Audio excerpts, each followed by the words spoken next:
Tapi ya dari sekian masakan yang dimasak oleh bisnis catering tadi ada satu yang membuat saya salah fokus. Apa? Selain opor, rendang. Nah, memang rendang itu gagal untuk tidak disukain gitu ya. Iya. Selalu menjadi favorit makanan. Karena memang banyak orang, bahkan orang makanan ini termasuk makanan yang difavoritkan di mancanegara gitu bagi orang-orang. Makanan terlezat gitu versi CNN internasional gitu ya. Iya. Dan ini rendang ini merupakan makanan khas Indonesia yang berasal dari Sumatera Barat. Dan rendang bahkan pernah masuk ke dalam 1 dari 50 makanan terbaik dunia versi CNN Travel. Nah, tahukah Anda jika ada filosofi dalam masakan rendang? Berikut liputan koresponden CNN Indonesia Ruli Kurniawan dalam program Insight Indonesia. Inilah tempat dengan sebutan Negeri Seribu Surau. Ranah Minang adalah warisan Kerajaan Melayu dan Sriwijaya. Saksi sejarah kolonialisme Belanda. Padang tumbuh menjadi kota perdagangan sejak abad ke-18. Perjalanan panjang Ranah Minang terekam dalam jejak kuliner. Sebab bumbu dan rasa juga menyimpan riwayat.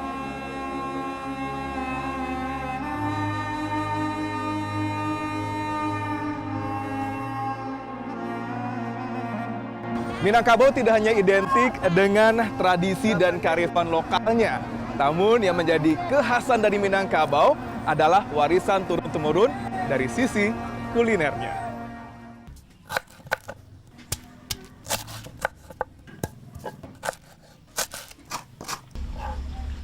Di desa Batu Hampar, Payakumbuh, perempuan Parubaya bernama Hairina biasa mengolah rendang. Rendang adalah masakan khas Minang yang dimasak dengan bumbu melimpah dan santan dalam waktu yang cukup lama. Dengan tungku dan kayu bakar, hari itu Hairina memasak rendang daging sapi. Ini suatu mesin yang sangat sederhana. Jadi kalau kita mau meres santan, Ini nggak perlu pakai manual. tangan lagi, Bu, ya? Pakai ini manual nih. Manual.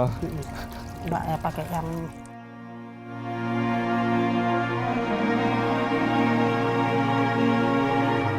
rasanya pun enak pakai ini daripada pakai mesin.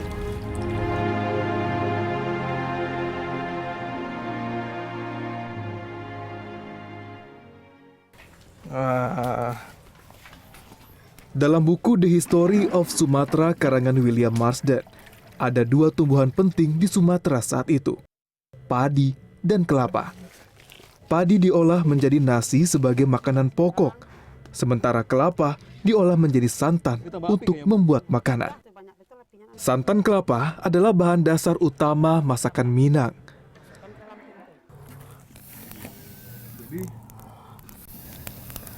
Bagi orang Minang, kelapa itu tidak hanya untuk santan ya, Bu, ya. Bahkan ya. seluruh bagian dari kelapa, baik sabut ataupun batoknya, semua terpakai seluruhan untuk pembakaran juga. Ya.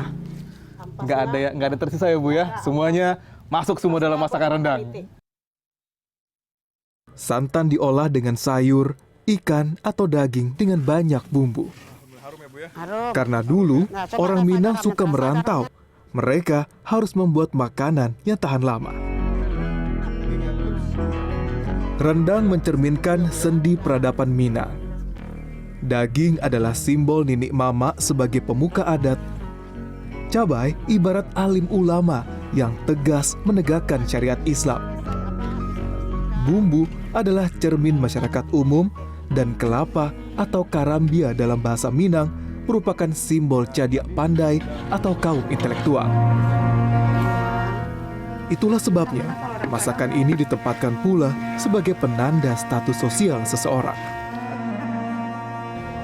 Sebuah kenikmatan yang tinggi, sebuah masakan yang tinggi status sosialnya itu memang butuh kerja yang ulet, butuh bahan yang banyak, butuh bahan-bahan yang baik, dan butuh kerja yang keras terlebih dahulu baru mencapai derajat yang tertinggi, baru mencapai status yang terbaik yang bisa kita dapatkan.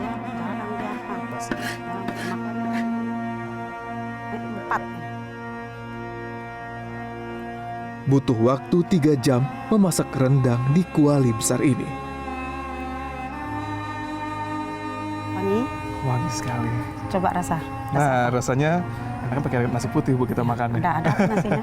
Boleh. Nah, sebenarnya rendang Padang itu tidak hanya dengan daging, tidak hanya rendang daging, tapi juga ada jenis-jenis rendang lain yang tidak kalah unik dan pastinya tidak kalah nikmat. Wah, mari Bu.